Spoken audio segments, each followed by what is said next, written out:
A couple came to see me recently, and they were talking about the fact that their communication was really bad. They need better communication skills. So I asked them, well, okay, so give me an example.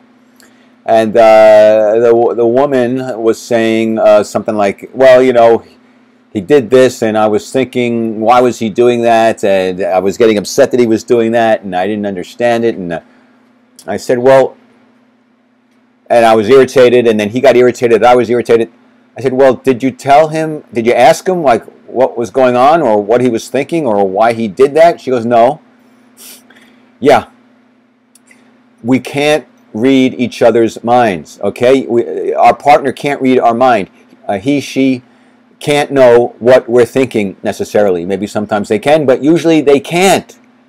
So if we're thinking that we're upset or we don't understand what they're doing, they can't read our mind and know that and volunteer the information that we want. We need to ask.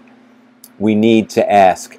If your partner says something or does something that that you don't like, or that upset you, or irritates you, or hurt you, or you feel scared about, or bad about, or anxious about, or confused about, you don't understand the motive or the intention, you ask in a gentle, loving way. Hey, I'm a little confused. You know, I don't understand when you said this thing the other day. I really wasn't sure what you meant.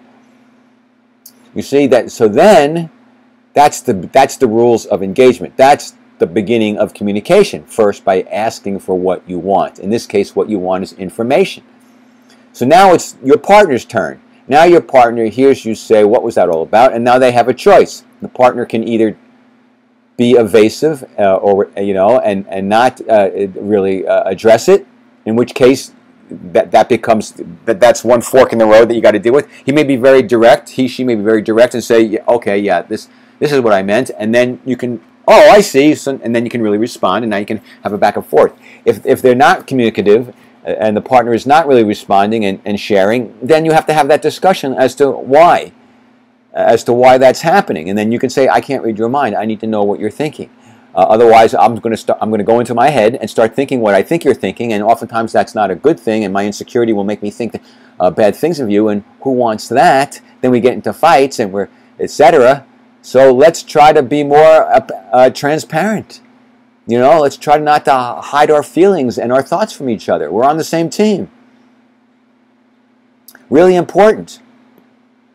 Yeah. It's really important to be open with your partner, you know, and to tell the truth. If your partner asks you for the truth, right, you need to tell them the truth.